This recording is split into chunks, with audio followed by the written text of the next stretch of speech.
Demo lah cik. Mai masuk. Duduk. Duduk. Kau nak buat apa ni? Duduk. Kau nak buat apa ni, doktor? Duduk. Bukan saya, doktor. Duduk. Bukan saya. Duduk. Bukan saya.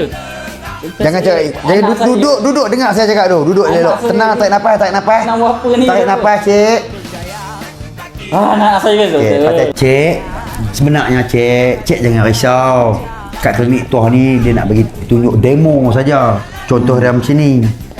Nanti bila anak cik dah besar nanti, dia stapler dia cantik.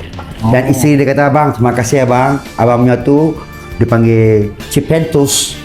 Cantik. Hak leleng tu dia bau tu macam karipap. Smooth. Betul lah, doktor, smooth.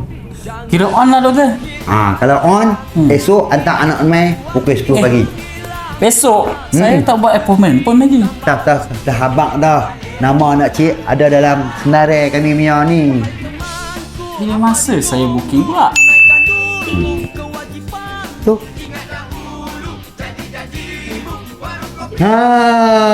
Best kan klinik tu?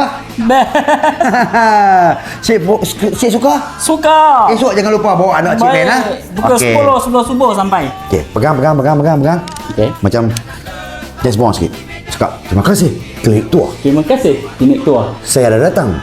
Saya dah datang. Anda bila lagi? Anda bila lagi? Jumpalah doktor dekat klinik tua. Jumpalah doktor kat klinik tua.